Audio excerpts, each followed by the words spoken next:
All right, welcome back to another episode of The Verdict. To close out the last week of October, we'll be looking at a recent horror/comedy film and having an exclusive interview with one of the people involved with the film. And we got another special guest. I think the most important special guest. So stick around.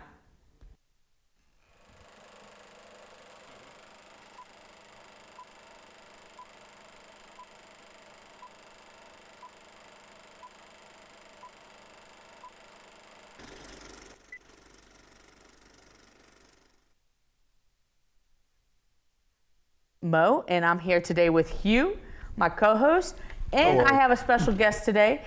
We got the writer of the movie Slaughterhouse, Mr. Bradley Fowler, and we have the most special guest, Miss, what's your name, ma'am? Luna Fowler. And let's give Bradley a warm welcome, all right? And he wrote for Slaughterhouse, and we're pretty excited to have him on today. So let's watch the trailer. It's pretty good.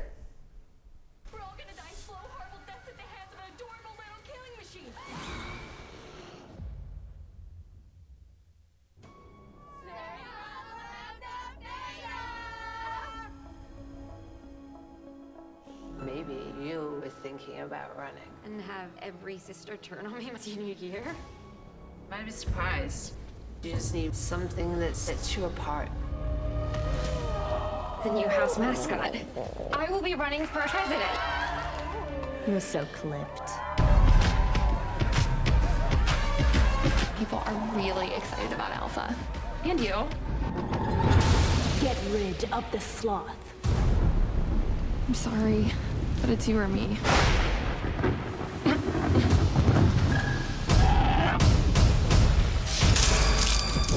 People are just disappearing.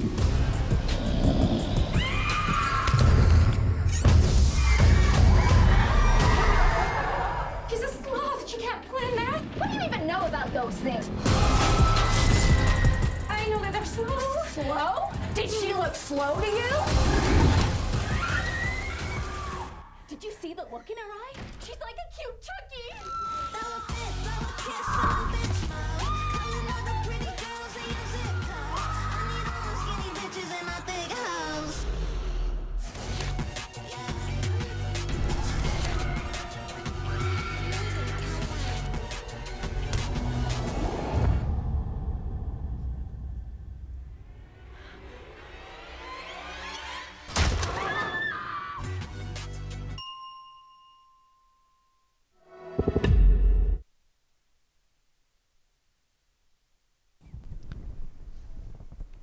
All right, guys. Hey, listen, we're just going to get right into it. We're going to start with some heavy hitters. Luna, what did you think of the film Slaughterhouse? It was super good. It was super good. I agree with you. So listen, look, I know we got the writer, he directed some of it. Listen, he's cool and all, but we got a whole kid on this show. I think that's pretty darn cool if I say so myself. But for real, listen, I love this movie, okay? I watched it before I even knew about him, and then when I found out about him, I was like, well, darn, let's go ahead and get him on the show. Hugh, what did you think of the movie? I love this movie. It took me a second to get into this movie, but I absolutely love this movie. I love how they play up the self-awareness of the concept of the movie, and I love sloths, so that kind of gives me an edge over the top with that. Listen, that was a big thing. I forgot to tell you, Bradley, too. We're very real on this show, too. Also, we're gonna rate this movie at the end. So I hope you got tough skin, okay? Because I'm pretty good for giving threes every once in a while, but I think you'll be all right. All I care about is if people like it or hate it. I'd prefer you to either love it or hate it, because if you're willing to take a stance and argue with someone about it, that means that you're going to keep the thing in the zeitgeist. I love it. Well, Miss Luna, I enjoy asking you some questions, but do you mind if I ask Dad some questions? All right, sweet. So, Bradley, let's talk about this film. If you could just give us a little rundown of how you got into making Slaughterhouse. Yeah, well, I started off in the industry in advertising. So I graduated with a business degree and initially was working for BBDO West out in San Francisco. After that, I then got into doing stand-up comedy at nights, taking acting classes. But all along the way, I was sort of working on my writing skills, which actually started off in 2000, right out of high school. My first script was written as a love letter to a girl. And of course, it's a comedy because she never read it. That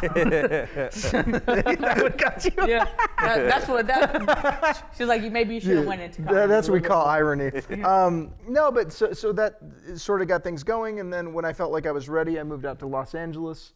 I did the whole live on a couch thing. Yes. You know, a lot of stories in that. You know, a lot of really crummy situations doing catering and getting treated poorly by some very wealthy individuals.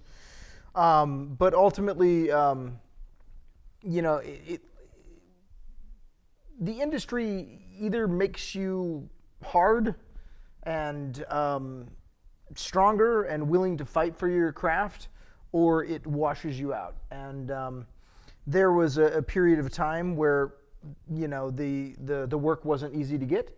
And so a couple of my partners, my now wife, Victoria Matlock Fowler, and then I met two other partners, Amanda Markowitz and Andy Weisenberg. We started making movies.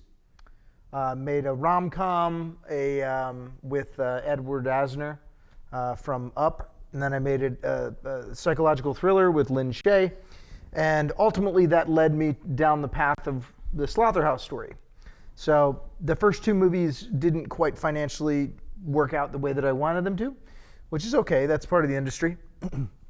But a good friend of mine, Bob, he always gets mad because I call him little old man, but he was 75 at the time, and he invited me down to his house in Florida because I was kind of, you know, pissing and moaning that my movie didn't make money. And so he invited me down to sort of relax on the beach, and we were sitting in his home drinking some Fosters and watching a football game.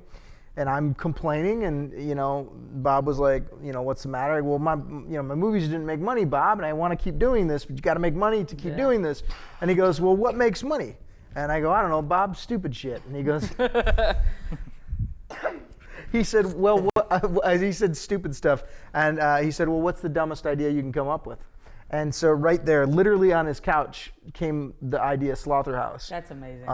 Which then, obviously, then we dove into more with my partner, Katie. You ended up pretty close to it. It was about the dumbest idea, I think. It's up there. Yeah, it's up there. It's up there. So next time someone tells you it's a dumb idea, go for it. Yeah. As long as it doesn't put you like I thought it, I mean, I've seen some pretty dumb ideas. I felt like that was, I don't know, I just like the idea of the film of this sloth going out killing these girls, you know what I mean? Like, it just worked. Like, the idea worked for me. Well, it is high irony. I mean, Definitely. I will say, I got to give my partner Katie credit. She really wanted. So we both knew sloths were popular. So like, I wrote the original draft of the script. She came on board, and we talked about it. We're like, well, you know, to get investors on board, because a lot of times horror comedies don't do real well. We want to be able to prove that we know that this thing is not just going to be a small thing, but we knew this thing was going to be in theaters. We absolutely knew it. And, you know, it's just a shame studios didn't get involved with it, because this thing would have blown Cocaine Bear out of the water. I truly believe that. Absolutely. I liked it better than Cocaine Bear. Anything could have beaten Cocaine Bear out of the water. No offense, America, but come on. But she pushed to really prove it. So what we did is we actually did data research. And what we found out is that sloths, we were actually able to prove to investors that sloths were not only incredibly popular, we were able to identify and pinpoint the exact moment they became popular, and the fact that it wasn't just a United States thing, but it was actually a global phenomenon. Was it anything to do with Zaboomafoo? No, wait, he wasn't a sloth. He was a He lemur. was a whole lemur. Okay. Was it anything to do with Ice Age? No, it was not. No, it was not. It was I can't really say, I don't think. I don't want to give away the secret sauce. Don't give away the secret sauce. Yeah, we don't need it. But yeah, I felt like, I mean, sloths, you think they're cute, you know what I mean? And then you hear like the backstory, how like dangerous they are, you know, and they're like claws or. Oh, they're strong. Yeah, they're strong as, you know, can be. And you're strong like, enough to kill an alligator, apparently. Yeah, and I was just, And an entire sorority of an entire. of Serbians. Actually, I want to piggyback off of that Serbian point. I had a couple of questions about that. I saw the director, Matthew Goodhue, had mentioned that he thought this might have been the Prince of Serbia's house in one interview. I was like, "What? Can we confirm? Is this the Prince of Serbia's house? Is this a high royal Serbian official? I mean, this is a huge house." I mean, it is a pretty big house. Yeah. I mean, can you? So, well, first of all, I got to give a shout out to Matthew Goodhue. He was a phenomenal director, and for him to come on and take on this undertaking, knowing that it was a puppet and everything, he did a fantastic job. I mean, it's really hard to do horror comedy and not just make it stupid. You want to make it stupid with a wink in order to make it work. So I just had to put that out there. So good job on Matthew. But yes, this was actually the Prince or the King of Serbia's. He owns a giant plot of land in Belgrade, Serbia. And he has 2 giant houses in there. And this is one of those 2 houses, which is rented out to movies at a relatively good price. It wasn't cheap.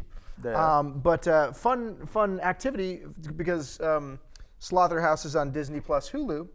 If you want, you can actually watch the new Hellraiser and Slaughterhouse back to back. We use the same location. Oh, wow. Really? And a lot of the same crew. So while they were sort of tearing down their setup, we were going in and doing our surveillance of the location and trying to figure out how we were going to use it based on the script. Oh, wow. Noted later, I'm watching Hellraiser to compare. Back to back. Back to back, yeah. It's got to be a double feature. That's actually pretty cool. That might be a good Halloween go-to right there. So I want to talk specifically about the sloth. We were talking about it earlier. So I had asked you, did you use real sloths? No. No real sloths. Okay. So listen, what did you do for the sloth? So we were really torn between doing it as CGI or doing it practically with a puppet. All of us wanted to do it with a puppet. We just didn't know if it was going to be achievable. Because puppet, look, it's really hard. Because you have to have a fantastic puppet built, and then if you don't have good puppeteers, it doesn't matter. You can have the best puppet in the world, but if you don't have great puppeteers, which we did, Greg Belora and the guys at Creature FX, as well as the couple of Serbians that came on board as well, they did a fantastic job. But we ended up doing it practically with a puppet, which we did do some modest facial augmentations because the puppet's head is smaller than my daughter's. Oh, wow. So that's a lot of servos to put in that. Yeah. And unlike Gremlins actually had a giant gizmo head as well. Really? So when they did the close-ups, and we considered doing that, we were at the budget where, look, I'm not going to complain. We were very blessed with what we had, but we couldn't quite pull that off. Yeah.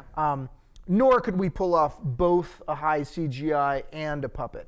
So, I mean, some of the things it would have been nice to have a little bit of help with some of the movements, but in order to do that, you would have had to make an entire, a digital asset and then combine the two, and it just would have been too much. So, we went the practical route, and I think I'm really glad we did because the fans it looks absolutely really loved it. good. Yeah. It's a very good practical it gives puppet. The sloth, I think those puppeteers, like you said, I think it really helped to have great puppeteers. I've met some real life puppeteers, and I mean, that is a whole craft in itself. I mean, Sesame Street don't happen just by, They have apprenticeships. Like, yeah, you have to, I mean, it's legit. They take it super serious. I mean, so, and you can make some good money being a puppeteer, like if you're working on films and stuff like that. Well, so. and there's a new movement. Thank goodness for movies like The Terrifier that I had a very positive experience meeting the producers of The Terrifier. Oh, wow. At one of the horror conventions, and as a producer myself, it's so hard to compete with the big boys. Yeah. And what we've learned in recent years is that independent movies can compete with the big dogs, and a lot of that comes down to how the structuring of the distribution process works in conjunction with the studios. So anyways, by doing practical effects, people are sick of CGI. People don't mind the enhancement. Yeah. But if you go too hard on the CGI, people are turned off by it. So it's giving independent makers like myself the opportunity to sort of, try to grasp for some of that market. Yeah, I agree with you. I think when you watch a film and it's too over CGI'd and it just, you just know it's fake. You know what I mean? It just kind of, it puts a bad taste in your mouth sometimes. And I felt like I said, I felt like with this film, I don't think it would have held the same to the audience if you use CGI. Yeah. I think the puppets. Yeah, it doesn't feel like you're staring at a green screen for 2 hours, Yeah, There's some life to this puppet. Even, it with as goofy as it is, there's so much life into the way he moves and his head, how he turns in a couple of those shots. So it's like, oh, man. They just, you know that you could touch it. Yeah. Yes. And that's it felt different. real. Because look, I love to go to the zoo. I love to look at a sloth. I think they're cute. I love a sloth. Okay. And I felt like it gave real sloth vibes. So I think that's why I liked it the most, was because it did give real like sloth vibes. It was like the the sloth, it was funny, it was good overall. I did want to ask you, so you wrote this film. How long did it take for this movie to actually release from the start of your writing process? Like once you finished writing, how long was it to get to the process of actually starting to film and release? Well, the script took me 6 days originally. Wow, 6 days. That's usually, my usual writing time is between 5 and 6 days for the first draft.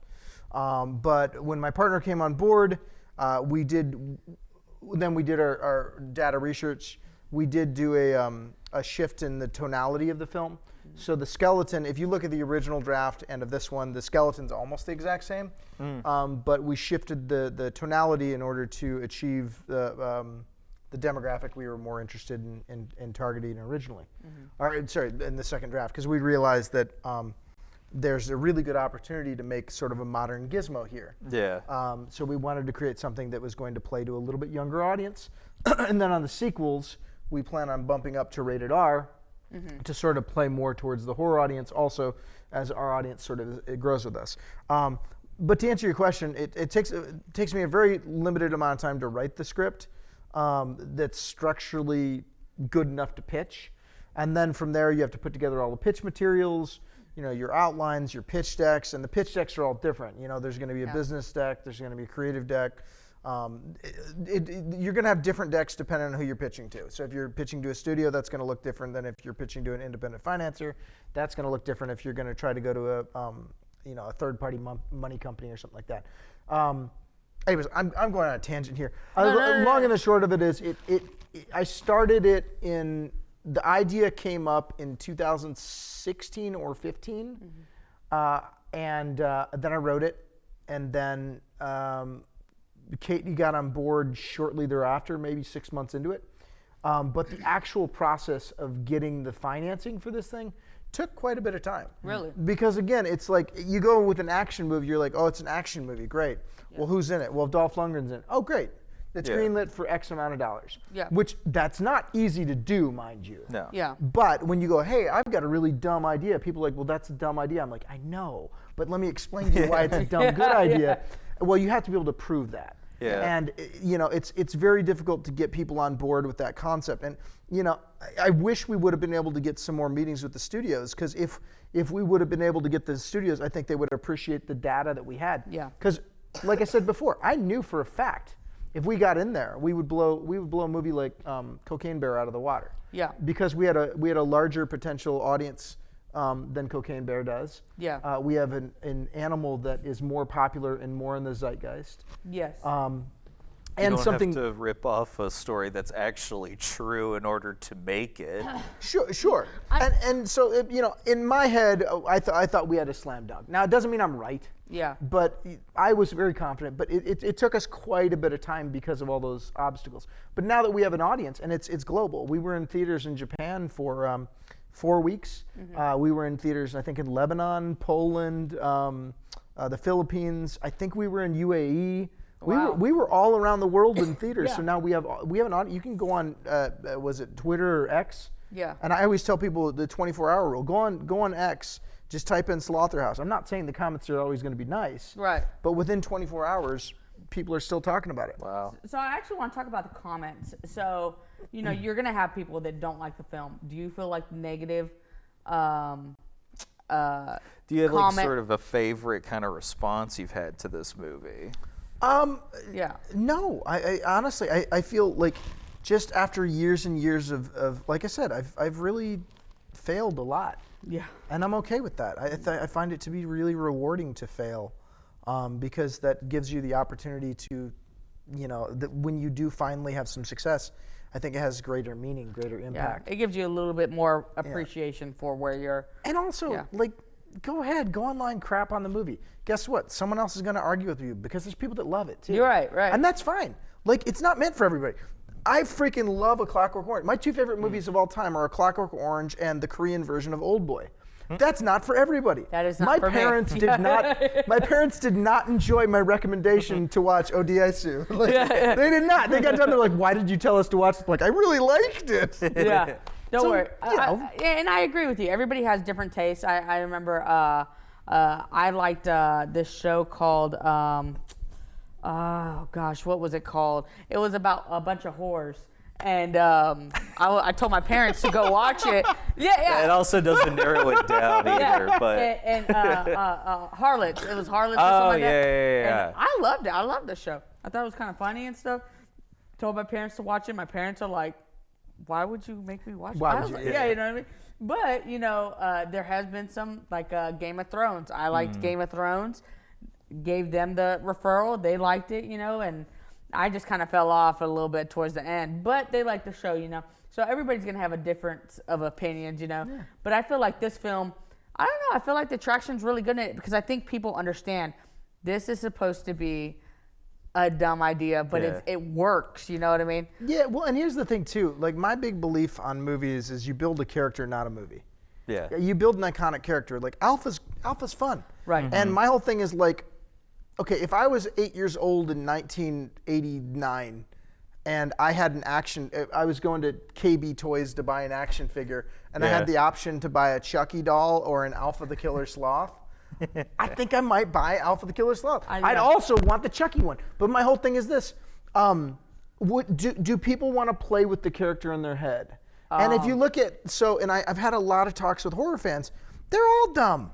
Yeah. They're all dumb. And I love them. They're not dumb in a bad way. Like Jason Voorhees, he died when he was 8 years old, and then he comes back to kill people. Oh, you mean like a little kid comes back? No, he's like 8 foot tall. Yeah. Really? Yeah. What is it? Yeah. But we accept it's fun. Yeah. Horror fans are the best fans in the world because they're down for the ride. Now- if you can get them in, they're like, I'm in. I'm in. Now, is horror your favorite type of film? I'm genre? sort of in between. I really, really love horror. I genuinely love horror because I feel like there's a large degree of room that you can play with in the horror genre. Because, like I said, I think the horror fans are the best fans in the world. I really do, and not just because I made a horror movie. I've made rom-coms. Yeah. I'm working on an action movie. But horror fans, if you commit fully to the premise, and you try to do it really well. Yeah. Most likely they're going to be on board with you. They're going to support you. Yeah. And I just love that about them. And, I like romance too. I love action. But there's something about horror fans. You'd think they'd be like weird, creepy. No, they're the nicest people. Outside of your own films, what is your favorite horror film? My favorite, oh man, that's tricky. Now we're getting personal. It is personal. Yeah. So here's the thing. There's two types. I look at the 80s slasher characters as like evil superheroes. Okay. Again, they didn't have action figures of Jason or Freddy when I was a kid. If they would have had the 3.75-inch G.I. Joe version of Freddy, I would have had that dude messing up Roadblock. I guarantee you. Yeah. But they didn't have them. So like in that regard, like those are the characters that I played with in my head the most. Those are the characters, like if I had a magic wand and I was blessed enough to be able to make a Nightmare on Elm Street movie, I would be head over heels happy. But as far as what movies do I like the most as horror, the ones that scare me the most, The Exorcist and The Conjuring. Because there's something about like in my head, even though like I'm now in my I'm not going to say. I'm now older than I once was and not as talented physically. In my head, I'm still like, yeah, maybe I could fight Jason. Yeah. Or run away. But like, I've never had that delusion with the spooky ghost. Like, if I walk in and her head's spinning around, I don't know what to do. I mean, you just have to close that door. You know what I mean? Like, you got it on your own. Give her an that's iPad. your daughter now. Yeah. Here's your iPad. Work it out. iPad time is okay here. You know? No, I agree with you. I think that movies that are based on a spiritual kind of haunting or horror films that are based on real life things that happen. Yeah, that's going to be a solid no for me. They freak me out. Yeah, because then it's like there is truth behind this. I mean, even though it's not all true, there is a small amount of truth in there, and that's enough to be like, yeah, maybe we need to watch this when the lights are on, okay? So, but one of my favorite horror films, I don't even know if you would call it horror, Children of the Corn. That scared the crap out of me when I was younger. I mean, I'm older also, and Children of the Corn, I remember watching that and being frightened to go to a farm. Like I was, to be out there and seeing cornfields, I was like, oh, absolutely not. And that was me after I watched what was that baseball movie, Field of Dreams. I couldn't stand going into cornfields. I thought baseball. Oh my gosh! And we just did a Field of Dreams, didn't we? Yeah, I love that movie. Kevin Costner. I mean, come on now. Yeah. But I enjoy watching horror. There's a fine line between horror and gore for me. I don't do a lot of gore sometimes, just because I'm a scaredy cat. Just seeing a lot of blood and stuff, that ain't my favorite thing. It used to freak me out, but now I've made enough movies where like you're used to the effects it's like and all I that. know You're what like, I'm looking at. Oh, now. that's cornstarch. Yeah. That's. It used to be like the whole like you'd see the eyeball move in a movie, and I'd like, oh, I can't watch. Yeah. Now I'm like, Yeah. I don't know. Like I don't know if that's a good thing. Like, or if I've just been like something about me has been deteriorated. I'm not sure. Now you said The Exorcist and stuff was your favorite. Now, did those genuinely scare you? Like Yes. They were like horrified me. I just watched Smile 2, and like, I mean, again, spooky ghosts. There's something about a spooky ghost. It's just like I can't. It scares me. Yeah. Like I don't feel like I could fight that thing. It's got like a certain amount of rules. You know what to expect. You're like, this could go here. It's easy to follow, but without telling you anything. Yeah. And I gotta give big kudos to. Well, I won't. No, this would be I don't want to give any spoilers, but there was a moment. Usually people don't want to go to movies with me because I've been writing for 24 years now. Yeah. So I usually can tell you what's going to happen in a movie within the first 6 to 12 minutes, depending on which story structure they use. And so it's not always fun for people. But with Smile, the writer director team, they totally bamboozled me. There was a moment in the beginning of the third act, and I was like, that's going to come into play. And it didn't. I was like, oh, you got me. Is there a sense of I won't say what, but yeah. Is there a sense of like gratification you get when it doesn't happen? And Total respect. And you're like, okay, you did that, bro. I got you. Yeah, total respect. So that was very satisfying. But yeah, it scares the crap out of me. Like I have to plug my ears when I go to those movies. Oh my gosh. I'm one of those like. So like when I started watching scary films, I watched something about like. Doing a scary film, like 80% of it is like sound, so if you're scared, you plug your ears and it won't be as scary, So I just always thought that was cool that how big sound effects, and I actually in Slaughterhouse I felt like there was a good amount of the slashing and stuff like that. I thought that was really well done. Here's one thing. I'm so proud of how Katie and I went about doing this movie, and Mark as well, our producing team. I'm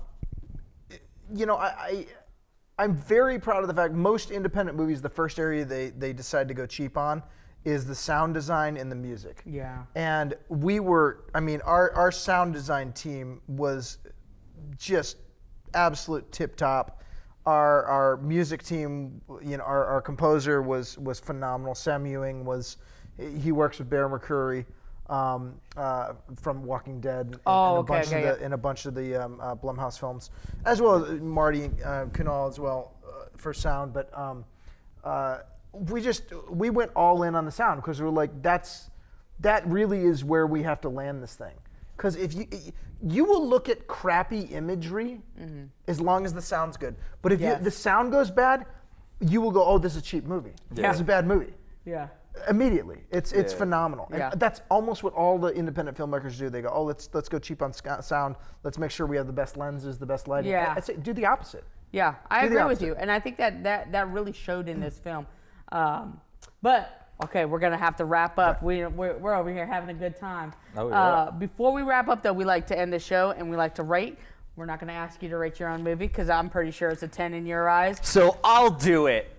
I'm rating this an 8, America, and I'm doing that because it's a very, very good movie, and 10s don't come. You can't just hand out a 10. You know? I honestly I would rate it a 9. I definitely recommend seeing this. This film was good. It was funny. It hit all the main points. It's a great Halloween movie to, kind of just get you in the spirit a little bit. And it's freaking sloths. Like, come on now. Who doesn't like a good sloth? But Bradley Forrell. Is she gonna vote? Oh yeah. What would you rate your dad's movie? What would you rate Slaughterhouse? Out of 10. Out of 10. 1 to 10. All eyes on you.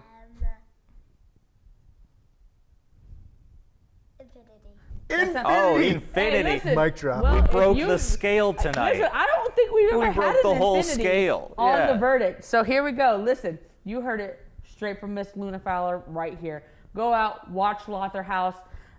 Listen, if you needed to know what it is, Miss Luna drew us a very beautiful picture.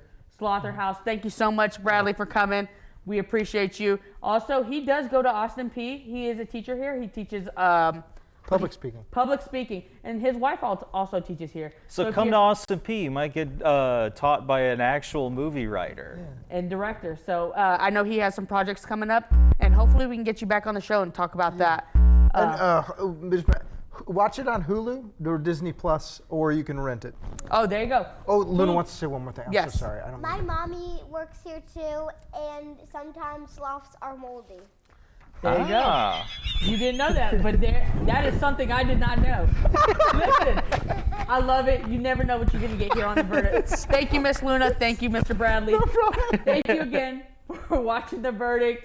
We're so excited, and make sure to come back next week for another special episode. Peace.